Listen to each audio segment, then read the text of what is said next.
Payah panggil dia. Live dah TV live senang. TV Hijrah. Boleh tu. Suruh TV Hijrah.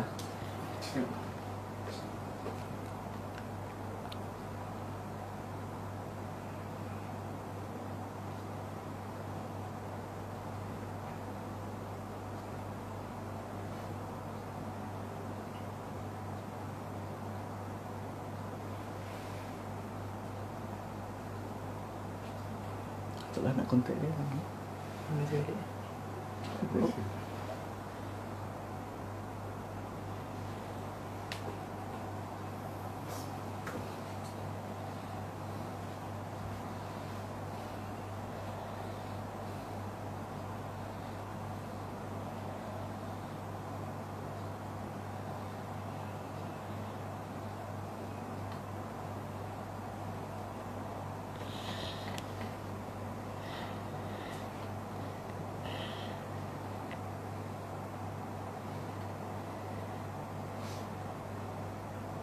Mari.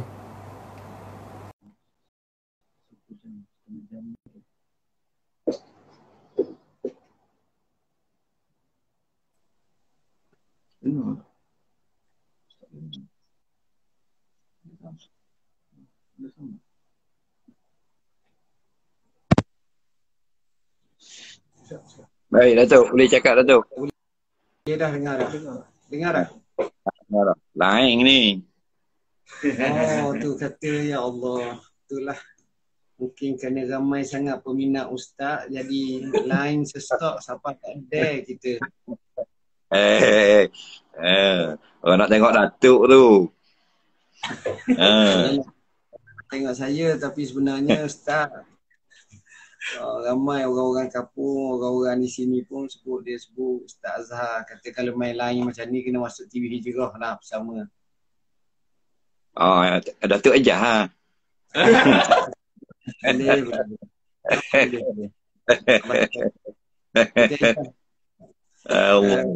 Silakan Datuk.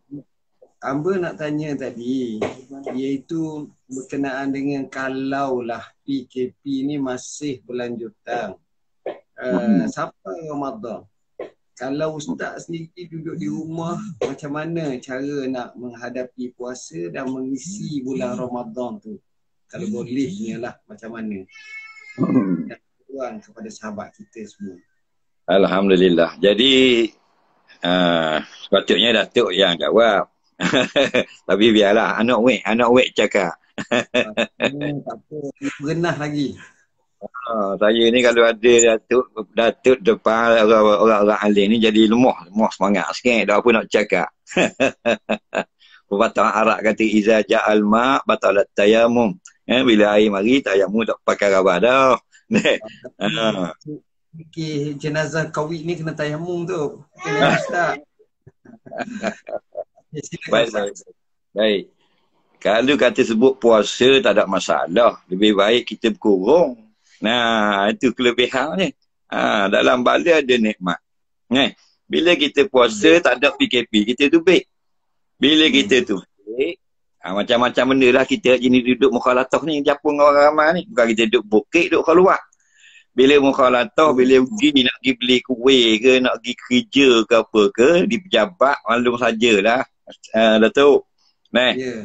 Kita puasa kita, udah seria. Dah pagi tengok sekarang ni punggung pakai ketat-ketat kan hilang 2%. Hari pergi beli nasi pula makan, keling tengok comelnya merah nyala mulut sekarang ni. Mulut pegawai. Tak ada pula 2%.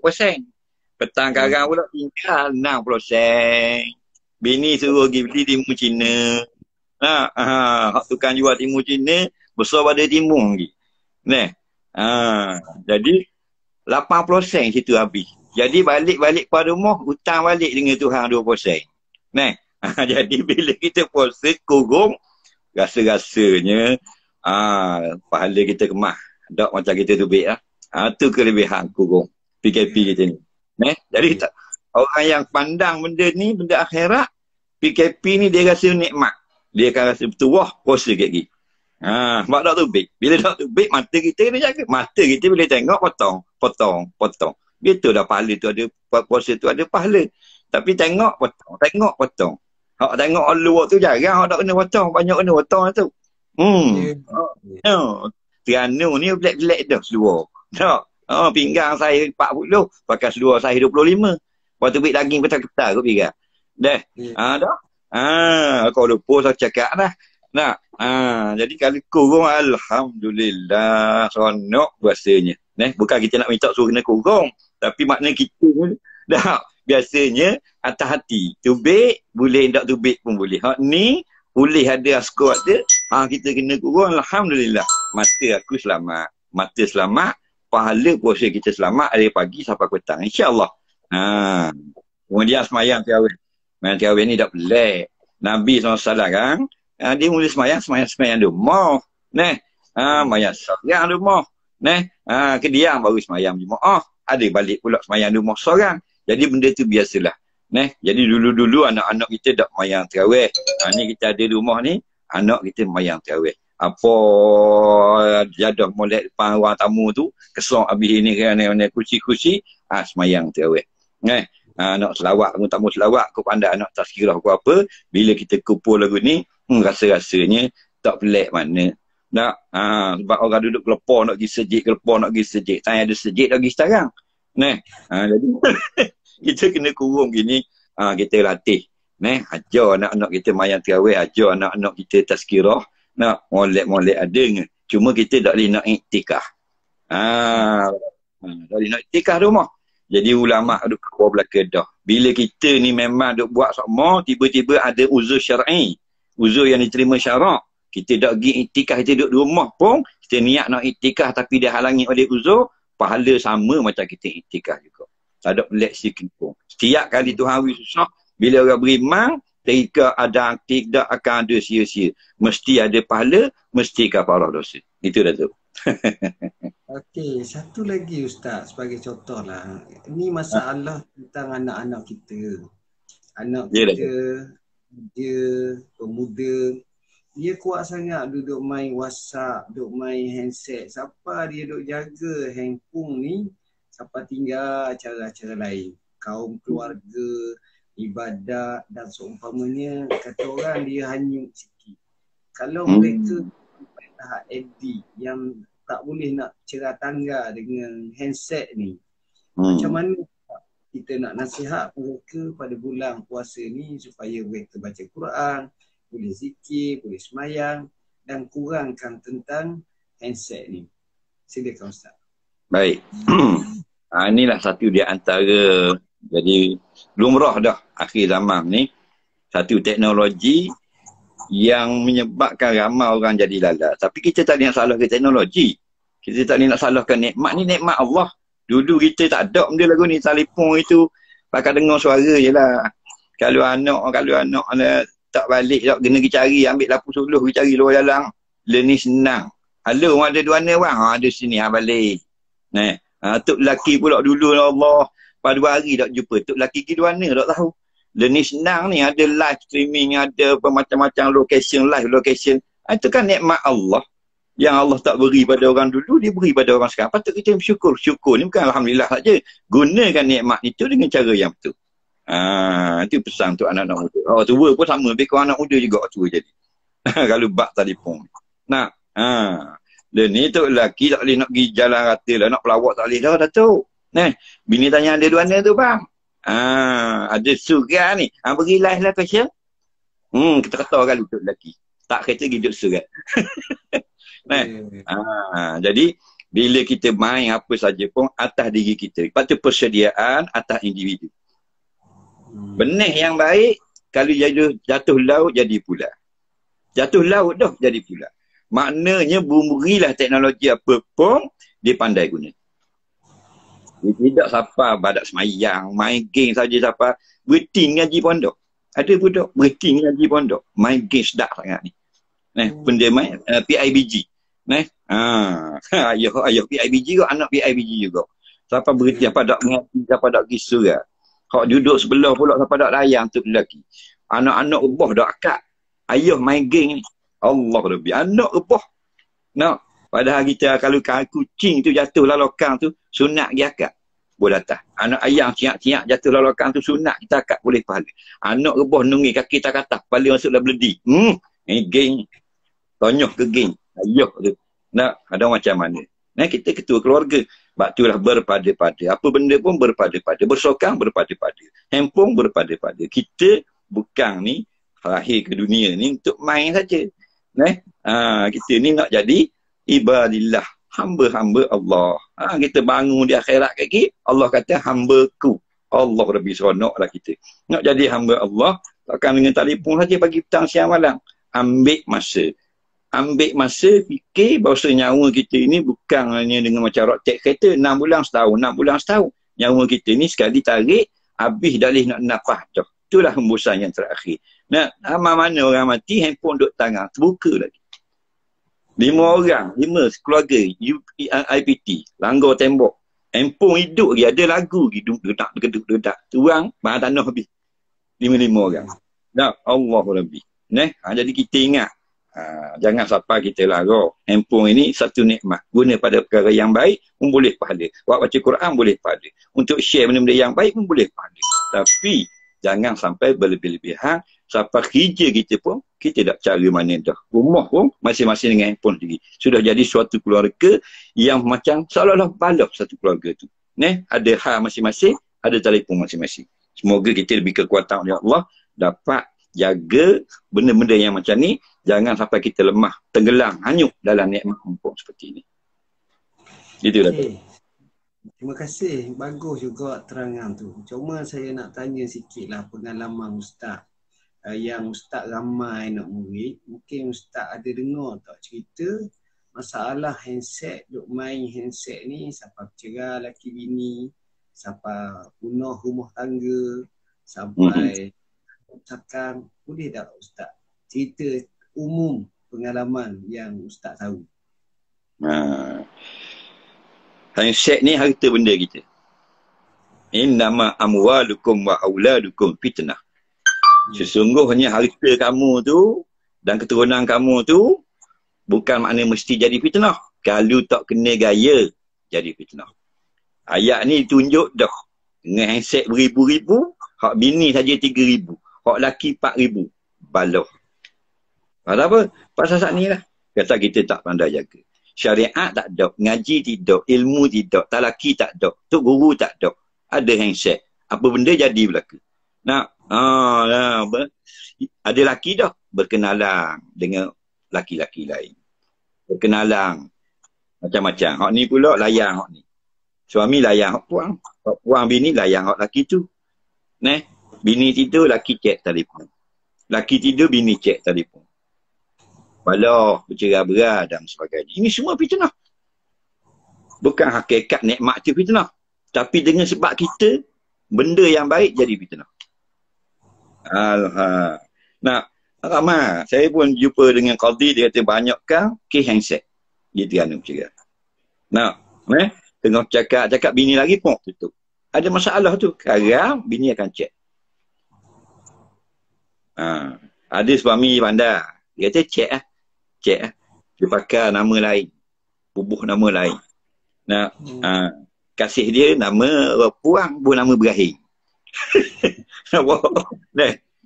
Bini pula ada kasih baru pula, bukan nama Awang Cak, Awang Kedacak. Padahal lelaki lain. Bila lelaki kerja berwhatsapp, ada yang live video dan sebagainya. Benda macam ni sebenarnya, sebab tu kita kena ngaji dulu. Ngaji dulu, masuk dulu hukum akal, masuk kata orang dulu, masuk segala undang-undang dulu. Kita hidup di bumi ni dengan undang Allah.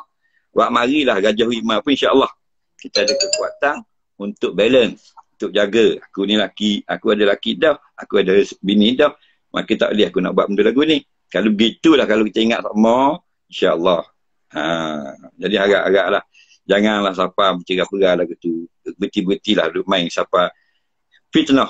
Benda yang kita nak patutnya dapat nikmat. Habis PT beribu bayar bulan pun ada telefon 150 sebulan. Tapi dengan kita bayar banyak tu untuk merosakkan diri kita sendiri. Tak ke rugi diri kita. Patut kita bayar habis banyak tu, kita jadi kau molek, kau mah, kau comel. Tak. Dengan kita bayar telefon, kau canggih telefon, kau kuat bala. Saat inilah sebab kita tidak ada integriti, tidak faham akan masalah siapa diri kita dan sebagainya, maka kita akan hanyut, tak tahu tengah tepi. Lambat nitah orang, nak perkenalan belaka. Padahal kita ada suami dah. Nah, jadi benda-benda lalu ni lah kalau kita fikir, insya-Allah tidak akan ataupun berkuranglah hal-hal perceraian. Kerana apa? Kerana masing-masing tidak masing-masing tidak jujur, masing-masing tidak ada peraturan dalam menggunakan nikmat Allah.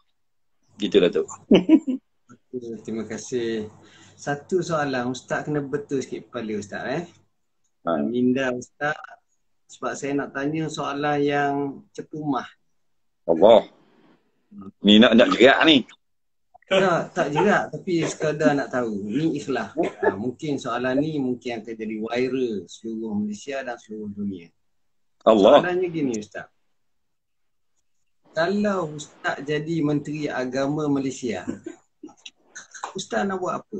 Secara ikhlas lah. Saya cakap, mungkin ini nasihat pada diri saya. Boleh saya ambil pedoman sebahagian. Sila Ustaz. Kalau saya jadi Menteri Agama Malaysia. Ya. Kalau lah, kalau. Jangan suruh. Saya ni JKK pula layak. Allah, kalau saya jadi Menteri Agama, maknanya saya ni ada kuasa lah dalam hak menyampaikan agama, menegakkan agama. Dia gini, kaedah hidup kita ini, iaitu kita kena sentiasa ambil peluang. Sentiasa kita kena guna kuasa. Yang dilarang salah guna kuasa.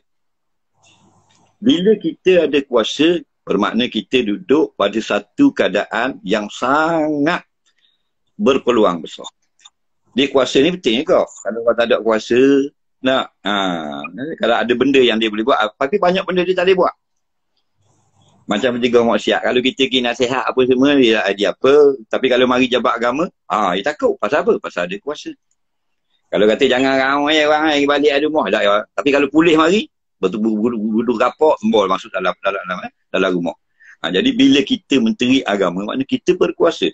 Ambil peluang, gunakan kuasa itu. Untuk apa? Litakuna kalimatullah hiyal ulia. Supaya agama Allah tinggi, dimuliakan. Al-Islam ya'lu wa la yu'la alaih. Islam itu tinggi. Kenapa? Aku jadi 5 tahun, 3 tahun ke tak kira lah. Aku sempat buat benda ni dan aku dapat jawab di akhirat di hadapan Allah. Malai terkukulu, lai terkukulu. Benda yang kita tak boleh nak buat semua, jangan tinggal semua. Saya yakin Datuk, walaupun baru sebulan setengah ni, bulan-bulan COVID ni pun banyaklah pembaharuan yang kita nampak. Dan nampaklah seolah-olah bantuan daripada Allah. Kita akan lihat Datuk dengan kaki-kaki tangan lain untuk memberilah apa yang saya beritahu tadi, Islam itu akan naik. Jadi guna kuasa Datuk. Tak ada kuasa. Kalau saya Menteri Agama, Datuk sudah memang Menteri Agama.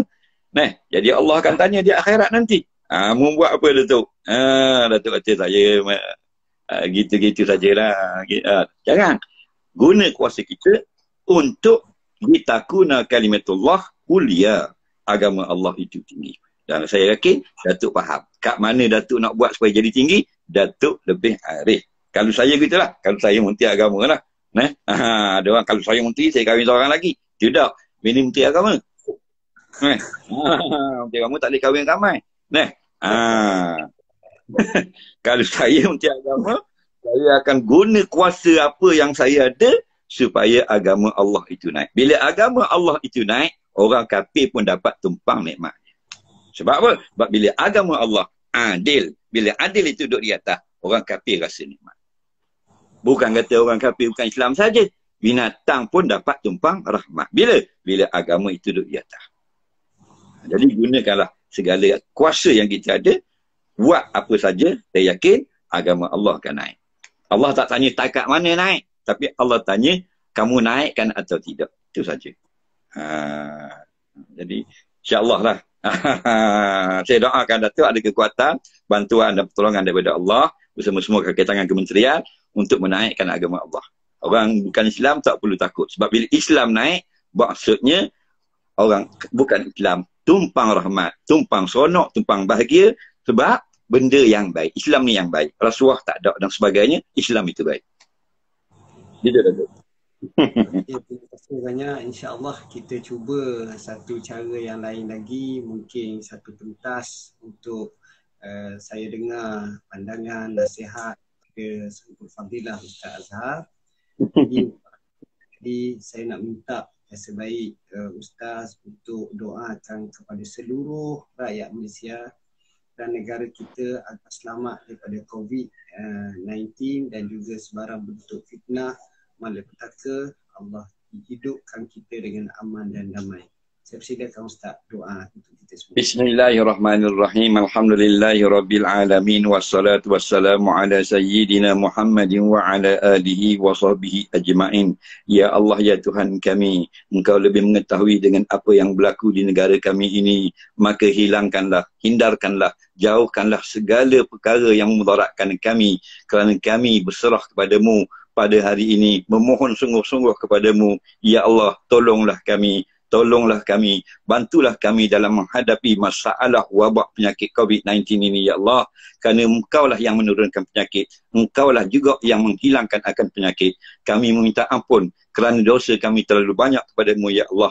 Kerana dosa kami lupakan kamu sebelum ini, ya Allah. Sekarang kami kembali kepadamu beramai-ramai seluruh rakyat Malaysia memohon ampun kepadamu. Dengan kini kami harap kamu kasihan belaslah kepada kami. Mudah-mudahan diberi kebaikan, kesembuhan, selamat daripada penyakit dengan kadar yang berapa segera. InsyaAllah berilah peluang pada kami sekali lagi. Jangan kamu azabkan kami dengan perkara yang tidak mampu kami hadapi ini. Ya Allah, berilah kekuatan kepada segala petugas-petugas yang ada di barisan hadapan, tentera, polis, Kementerian Kesihatan dan sebagainya, supaya mereka cekal dan tabah untuk terus berjuang menjadi wira-wira negara. Kami yang ini menjadi rakyat jelata, berikan kepahaman dan kekuatan untuk sama-sama berjuang untuk menolak, membuang, menghapus, menghilangkan segala masalah yang sedang kita hadapi ini, insya-Allah. Rabbana atina fid dunya hasanah wa fil akhirati hasanah wa qina azabannar. Sallallahu sayyidina Muhammadin wa ala alihi wa sahbihi wasallam.